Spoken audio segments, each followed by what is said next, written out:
Imagine standing in front of a crowd of 250,000 people, a sea of faces etched with hope, fear, and a desperation that has been simmering for centuries. The summer sun beats down on Washington, D.C., but the air is electric, charged with the collective breath of a nation at a crossroads.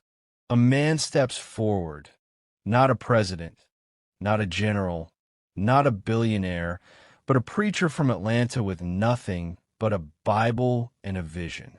His voice rises, steady yet thunderous, echoing across the National Mall like a physical force. I have a dream. Those 4 words would change the course of history, but they were not born in a vacuum. They were forged in the fires of a world that tried to tell Michael King Jr. he was less than human because of the pigment of his skin. Born on January 15, 1929, Martin was a child of the black middle class, raised in the warmth of the Daddy King household but living in the cold shadow of Jim Crow. His childhood was a duality of dignity and degradation.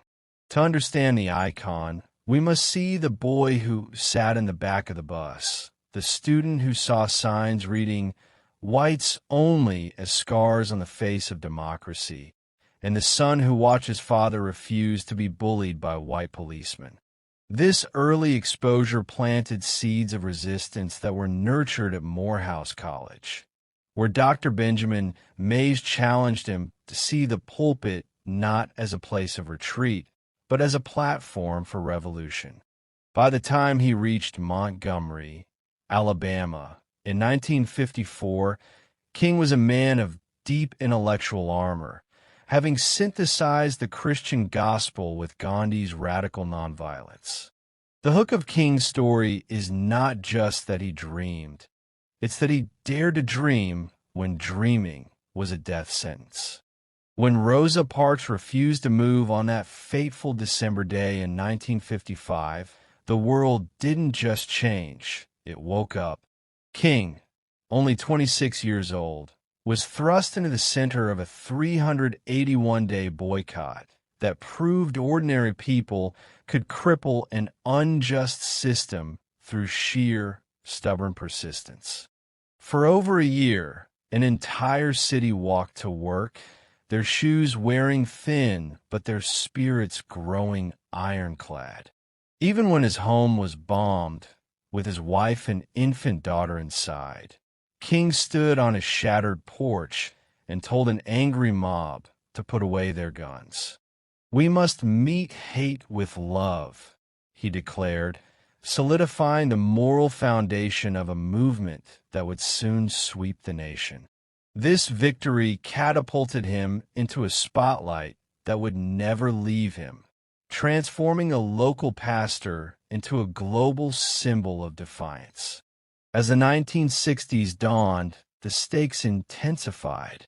From the hallowed, cramped cells of Birmingham, where he penned his defiant letter from Birmingham jail on the margins of a newspaper, to the brutalized streets of Selma, King was a strategist of tension. He knew that to change the law, he had to expose the heart of the oppressor to the light of the world. In Birmingham, the world saw police dogs and fire hoses turn on children, an image so horrific it forced the hand of the Kennedy administration. This momentum culminated in that glorious, sweltering day in 1963 at the Lincoln Memorial, when he set aside his prepared text and Mahalia Jackson shouted, "Tell them about the dream, Martin."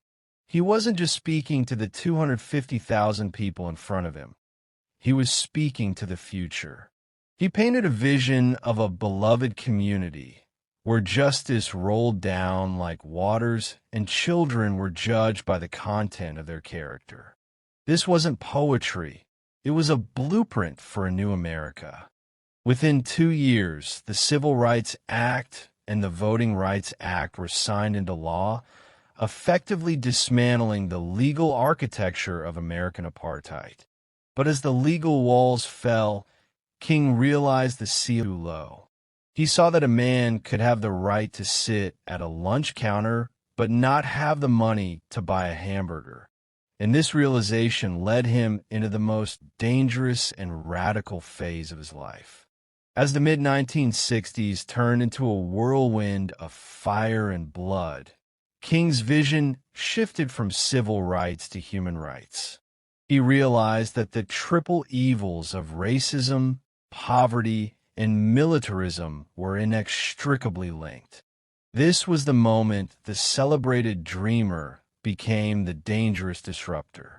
He moved his family into a slum apartment in Chicago to highlight the rot of Northern housing discrimination, facing a hatred in the Midwest that he claimed was more vicious than anything he had seen in Mississippi. At the same time, he faced a growing rift within his own movement. Younger activists, tired of being beaten and bloodied, began to shout for Black Power, questioning if nonviolence was a luxury they could no longer afford. King remained the anchor, arguing that violence was a descending spiral that begot only more violence, but his loneliness grew. In 1967, he broke the ultimate silence by condemning the Vietnam War in his Beyond Vietnam speech. He called his own government the greatest purveyor of violence in the world today, a move that cost him his relationship with President Lyndon B. Johnson and alienated many of his liberal allies. The FBI, under the obsessive eye of J.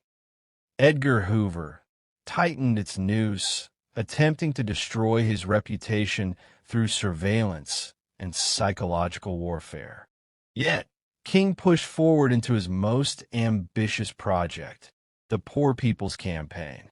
He envisioned a multiracial army of the forgotten Black, White, Latino, and Native American occupying Washington, D.C. to demand an economic Bill of Rights. It was this mission that drew him to Memphis in April 1968 to stand with sanitation workers who carried signs that simply read, "I am a man." On the night of April 3rd, amidst a terrifying thunderstorm that rattled the windows of the Mason Temple, a feverish and exhausted King gave his final prophecy.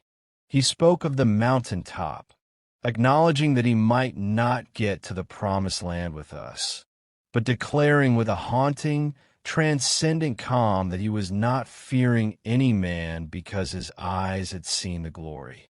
The next evening, April 4th, 1968, as he stood on the balcony of the Lorraine Motel, a single shot rang out, silencing the voice but immortalizing the message. He was 39 years old. The assassination triggered a national convulsion. Riots in over 100 cities, a country burning with the grief of a dream deferred.